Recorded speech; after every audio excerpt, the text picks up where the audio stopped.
When I was first learning to meditate, the instruction was to simply pay attention to my breath, and when my mind wandered, to bring it back.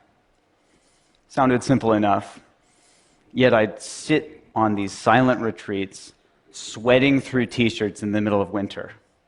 I'd take naps every chance I got because it was really hard work. Actually, it was exhausting. The instruction was simple enough, but I was missing something really important. So why is it so hard to pay attention? Well, studies show that even when we're really trying to pay attention to something, like maybe this talk, at some point about half of us will drift off into a daydream or have this urge to check our Twitter feed. So what's going on here? It turns out that we're fighting one of the most evolutionarily conserved learning processes currently known in science, one that's conserved back to the most basic nervous systems known to man. This reward-based learning process is called positive and negative reinforcement, and basically goes like this. We see some food that looks good. Our brain says, calories, survival. We eat the food, we taste it, it tastes good. And especially with sugar, our body sends a signal to our brain that says, remember what you're eating and where you found it. We lay down this context-dependent memory and learn to repeat the process next time. See food, eat food, feel good, repeat. Trigger, behavior, reward. Simple, right? Well, after a while, our creative brains say, you know what? You can use this for more than just remembering where food is. Next time you feel bad, why don't you try eating something good so you'll feel better? We thank our brains for the great idea. Try this and quickly learn that if we eat chocolate or ice cream when we're mad or sad, we feel better. Same process, just a different trigger. Instead of this hunger signal coming from our stomach, this emotional signal, feeling sad, triggers that urge to eat. Maybe in our teenage years, we were a nerd at school, and we see those rebel kids outside smoking, we think, hey, I want to be cool, so we start smoking. The Marlboro Man wasn't a dork, and that was no accident. See cool, smoke to be cool, feel good. Repeat. Trigger, behavior, reward. And each time we do this, we learn to repeat the process, and it becomes a habit.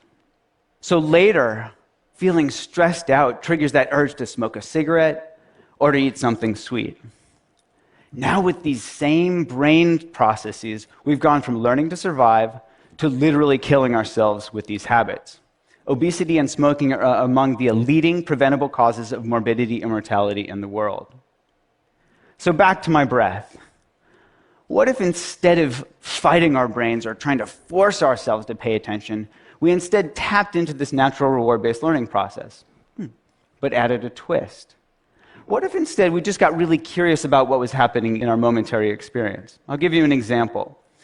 In my lab, we studied whether mindfulness training could help people quit smoking. Now, just like trying to force myself to pay attention to my breath, they could try to force themselves to quit smoking. And the majority of them had tried this before and failed, on average 6 times. Now, with mindfulness training, we dropped the bit about forcing and instead focused on being curious. In fact, we even told them to smoke. What? Yeah, we said, go ahead and smoke. Just be really curious about what it's like when you do. And what did they notice? Well, here's an example from one of our smokers. She said, mindful smoking smells like stinky cheese and tastes like chemicals. Yuck. Now, she knew cognitively that smoking was bad for her. That's why she joined our program. What she discovered just by being curiously aware when she smoked was that smoking tastes like shit. Now, she moved from knowledge to wisdom. She moved from knowing in her head that smoking was bad for her to knowing it in her bones. And the spell of smoking was broken. She started to become disenchanted with her behavior. Now, the prefrontal cortex, that youngest part of our brain from an evolutionary perspective, it understands on an intellectual level that we shouldn't smoke. And it tries its hardest to help us change our behavior, to help us stop smoking, to help us stop eating that second, that third, that fourth cookie. We call this cognitive control. We're using cognition to control our behavior. Unfortunately, this is also the first part of our brain that goes offline when we get stressed out. which isn't that helpful. Now, we can all relate to this in our own experience. We're much more likely to do things like yell at our spouse or kids when we're stressed out or tired, even though we know it's not going to be helpful. We just can't help ourselves. Now, when the prefrontal cortex goes offline, we fall back into our old habits, which is why this disenchantment is so important. Seeing what we get from our habits helps us understand them in a deeper level, to know it in our bones, so we don't have to force ourselves to hold back or restrain ourselves from behavior. We're just less interested in doing it in the first place. And this is what mindfulness is all about. Seeing really clearly what we get when we get caught up in our behaviors, becoming disenchanted on a visceral level, and from this disenchanted stance, naturally letting go. This isn't to say that, poof, magically we quit smoking, but over time, as we learn to see more and more clearly the results of our actions, we let go of old habits and form new ones. The paradox here is that mindfulness is just about being really interested in getting close and personal with what's actually happening in our bodies and minds from moment to moment. This willingness to turn toward our experience rather than trying to make unpleasant cravings go away as quickly as possible.